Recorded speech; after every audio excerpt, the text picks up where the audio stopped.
Yon, Mr. JCL po pala ulit. And pag-usapan natin yung trip to Palawan Day 2 ng Team Kalingap.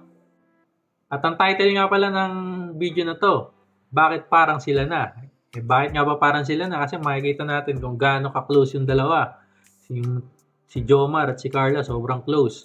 And binuhat pa nga ni Jomar si Carla. And kayang-kaya niya itong buhatin. And nag-ala Jack and Rose ng Titanic. Alam niyo yun, yung si Rose ay doon sa unahan ng barko ng Titanic, bago si Jack nandun, then sasabihin niya, I'm flying. I'm flying.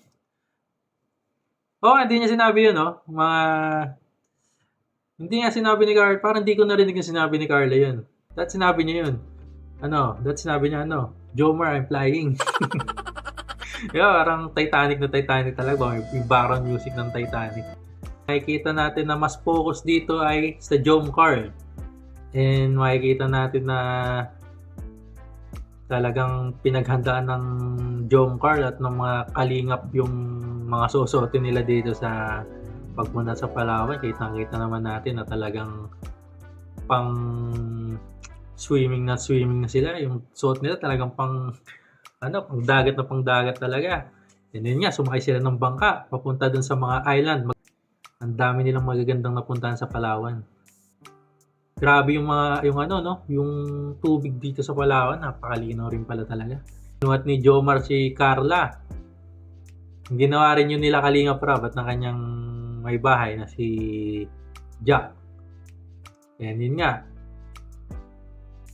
ang focus ng day 2 ng Team Kalingap ay sa Jomcar. Makita natin, napakaraming pagkain doon sa isla na pinuntahan nila. And talagang nag-enjoy yung mga to. And meron pa silang pinuntahan yung isang lagoon, yung kailangan mo pumasok doon sa parang maliit na tunnel. Then doon, napakapayapang, ganda. Medyo naampon-ampon pa doon nung pumunta sila.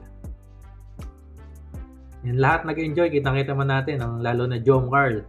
Yan yung EDC, makikita rin natin doon sa kabilang side, medyo na ng camera ni Jomar.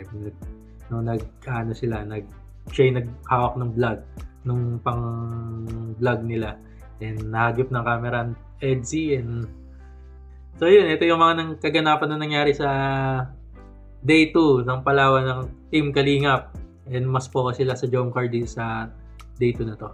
So yun, kung di ka pa po nakasubscribe sa aking channel, mag-subscribe ka na para updated ka sa mga susunod ko pang i-upload. And ako nga po pala ulit si Mr. JCL. Yun lang po. Thank you!